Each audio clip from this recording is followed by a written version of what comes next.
Poznáte ten pocit, keď vás niečo tak pohltí, že zabudnete na celý svet?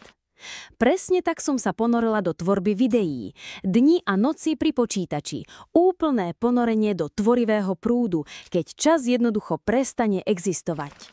Lenže telo nebolo pripravené na taký maratón a jedného rána moja pravá ruka jednoducho odmietla zdvihnúť sa. Ostrá bolesť prešla od pleca až po končeky prstov. Lekár vyslovil verdikt. Klasický syndrom počítačových ľudí. Pomôže iba operácia. A vtedy sa vo mne prebudila tvrdohlavosť. Čo ak riešenie už niekde mám vo svojom arzenáli? Spomenula som si na Tai Chi Chuan, ktorému som sa kedysi venovala a rozhodla som sa vyskúšať túto cestu skôr, než by som súhlasila s chirurgickým zákrokom. Každý deň som začala venovať praxi len 15 minút, bez veľkej viery vo výsledok, ale s vytrvalosťou.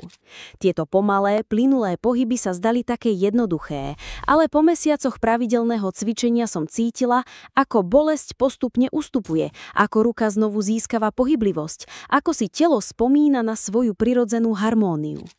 Po roku som sa úplne zotavila bez jedinej operácie a pochopila som hlavné.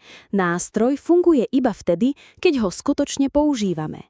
Dnes vidím, ako Tai Chi Chuan pomáha mojim žiakom zvládať bolesti chrbta, chronickú únavu či depresiu, ako jednoduché pohyby spájajú telo a myseľ a vracajú ľuďom vieru vo vlastné sily.